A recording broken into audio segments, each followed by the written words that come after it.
నీట్లో మంచి ర్యాంక్ రాని విద్యార్థులకు బెస్ట్ ఆప్షన్ సిఎస్ఈఎంఏ కోర్సులు అడ్మిషన్స్ జరుగుతున్నవి. శ్యామలమ్మ, అంటే ఇప్పుడు వరల్డ్ వైడ్లో టాప్ 3 మూవీస్ వరల్డ్ వైడ్ మాట్లాడుకుంటున్నారు. వరల్డ్ వైడ్ ఒక హిస్టరీలో నిలబడ్డదంటే అది one and only hero Prabhas గారు. బాహుబలి కావచ్చు, సలార్ కావచ్చు, ఇప్పుడు కల్కి కావచ్చు. ఈ హిస్టరీ రిపీట్ అవ్వదేమో అనిపించేంతగా ఉంది.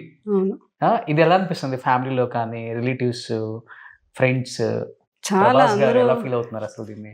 నేను ఎక్కడికి వెళ్తున్నా కూడా వెళ్ళట్లేదు. నేను ఈ దేవాలయాలకి ఎక్కడికి వెళ్తున్నా కలికి అంటే బాబు అదే మొన్న నిన్న మీ అందరూ కూడా చెప్పడం జరిగింది టీవీలోని ఇట్లని.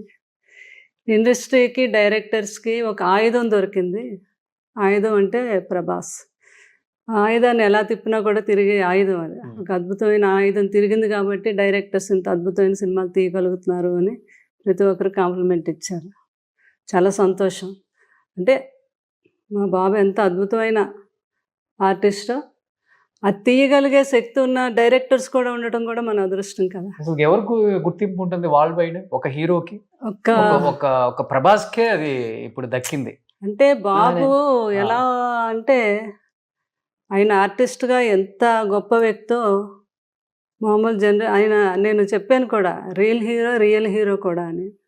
ఆయన యాటిట్యూడ్ బయట కూడా ఆయన అది కూడా అందరూ ఇష్టపడతారు.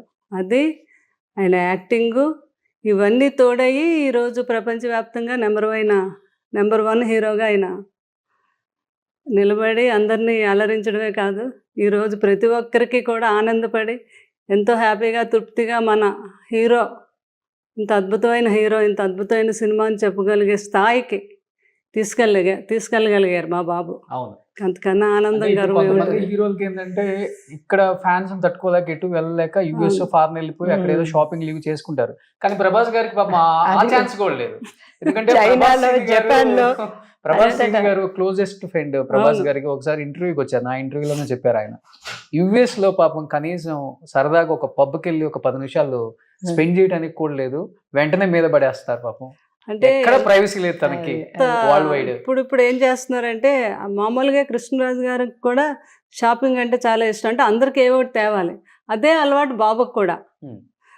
అందుకని అమెరికా వెళ్ళినప్పుడు షాప్ అతనితో ఇలా వస్తున్నారు బాహుబలి ప్రభాస్ గారు అంటే, వాళ్ళు ఆ షాప్ అతను అంటే ఒక రోజు అందరికీ తేవాలి అంటే, సార్ 8 కల్లా అక్కడ ఎర్లీగా అయిపోతుంది కదా అమెరికాలో, మీకు తెలుసు కదా. క్లోజ్ చేసాక అప్పుడు బాబుని ఏమో ఎలా చేసి డోర్స్ అన్నీ వేసేసి మీ ఇష్టం ఎంత షాపింగ్ అయినా చేసుకోండి సార్, ఎవరు రారని వాళ్ళు. ఏం కొన్నా కూడా డజన్లే కొంటారు ఈయనకాడ. అంటే 10 షాపులు తిరగడం ఇష్టం ఉండదు. ఏ ఒక షాపుకి వెళ్తే ఆ షాప్లోనే కొనేయాలని. అలా అందరికీ అప్పుడు ఫ్యామిలీస్కే కాదు, తన దగ్గర పని చేస్తున్న అందరికీ, వాళ్ళ పిల్లలకి అందరికీ పట్టుకొచ్చారు ఒకసారి. మేనత్తలకి ఏంటి, మేనమాలకి ఏంటి, వాళ్ళ పిల్లలు ఫ్యామిలీకి ఉంటారు వాళ్ళు. తర్వాత చుట్టూ ఉన్న తన వెనక ఉన్న వాళ్ళందరూ ఉంటారు కదా పాపం, వాళ్ళందరికీ పట్టుకొచ్చారనమాట ఒకేసారి. అందుకు చాలా టైం పట్టేసిందంట. ఇంకా ఒక 5 hours పట్టిందంట. మరి అంతమందికి కొనాలి కదా. అట్లాగే అనమాట. అక్కడ కూడా వాళ్ళు కూడా ప్రభాస్ గారు వస్తున్నారు అంటే తొందరగా ముగించేసి వాళ్ళు పంపించాక బాబుకేమో ఎలా చేసి ఆయనకు వదిలేస్తారనమాట షాప్ అంతా. అది ఆయన. సుమన్ టీవీలో మీ పర్సనల్ అండ్ బిజినెస్ ప్రమోషన్స్ కోసం కింది నెంబర్కి కాంటాక్ట్ చేయండి.